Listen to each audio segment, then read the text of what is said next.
എല്ലാവർക്കും നമസ്കാരം. നമ്മളുടെ സാധാരണ നാട്ടിൻപുറങ്ങളിൽ കൃമികീടാദി വിഷജന്യ അവസ്ഥകളിലും കഫക്കെട്ട്, നീരിറക്കം, ചുമ മുതലായ കഫജന്യ അവസ്ഥകളിലും ചർമ്മരോഗങ്ങളിലും സാധാരണയായി ഉപയോഗിച്ചു വരുന്ന ഒരു ചെടിയാണ് തുളസി. ശാസ്ത്രീയതയും അതുപോലെ തന്നെ കാര്യകാരണങ്ങൾ സഹിതമുള്ള വിശദീകരണങ്ങളും ആവശ്യമായ ഈ കാലഘട്ടത്തിൽ തുളസി എന്ന സസ്യത്തിന് ഇത്തരം ഗുണങ്ങൾ എങ്ങനെയാണ് ലഭിക്കുന്നത് എന്ന് നമുക്ക് പരിശോധിക്കാം.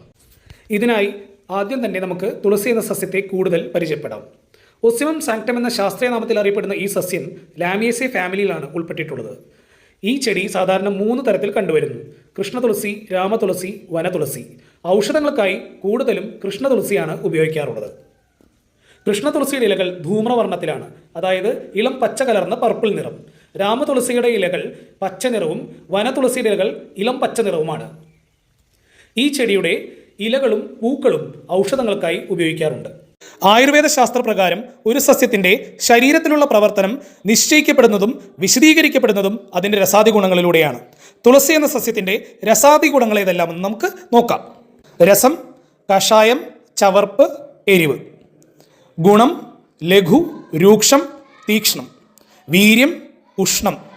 വിപാകം, അതായത് ഈ സസ്യം നമ്മൾ കഴിച്ച് ദഹിച്ചു കഴിഞ്ഞാലുള്ള രസം, എരിവ്. ഇത്രയും ഗുണങ്ങൾ ഉള്ളതുകൊണ്ട് തന്നെ ഈ സസ്യം കഫദോഷങ്ങളിൽ വളരെ ഉത്തമമാണ്. ഉഷ്ണവീര്യമുള്ളതുകൊണ്ട് വാതരോഗങ്ങളിലും വളരെ ഗുണപ്രദമാണ്. തുളസിയിൽ ധാരാളമായി ഫിനോളിക് കോമ്പൗണ്ട്സും അതുപോലെ തന്നെ ഫ്ലവനോയിഡ്സും അടങ്ങിയിട്ടുണ്ട്. ഇതിൽ ഏറ്റവും പ്രധാനം യുജിനോൾ എന്ന ഫിനോളിക് കോമ്പൗണ്ടാണ്. തുളസിയുടെ ചർമ്മരോഗത്തിലുള്ള ഗുണങ്ങളും അതുപോലെ തന്നെ anti inflammatory property, anti microbial property, anti oxidant property ഇവയെല്ലാം ഇത്തരം കോമ്പൗണ്ടുകൾ തുളസിയിൽ അടങ്ങിയിട്ടുള്ളത് കൊണ്ടാണ് ലഭിക്കുന്നത്.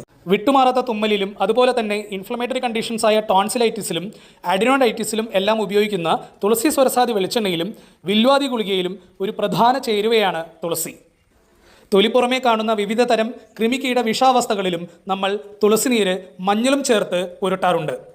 അതുപോലെ തന്നെ നീർവീഴ്ചകൾ സ്ഥിരമായി ഉള്ളവർക്ക് രാസ്നാദി പൊടിയിൽ തുളസി നീർ ചാലിച്ച് നെറുകിലിടുന്നത് വളരെ ഉത്തമമാണ്. ഈ പറഞ്ഞതെല്ലാം തുളസി എന്ന സസ്യത്തിന്റെ ഗുണങ്ങളാണെങ്കിലും പലതരം രോഗാവസ്ഥകളിൽ, പ്രത്യേകിച്ച് ഇൻഫ്ലമേഷൻ, ഇൻഫെക്ഷൻ, വിഷാംശം എല്ലാം ഉള്ളപ്പോൾ ഒരു വൈദ്യനിർദ്ദേശപ്രകാരം അത് വേണ്ട പോലെ ഉപയോഗിക്കുന്നതായിരിക്കും കൂടുതൽ ഉത്തമം. നന്ദി, നമസ്കാരം.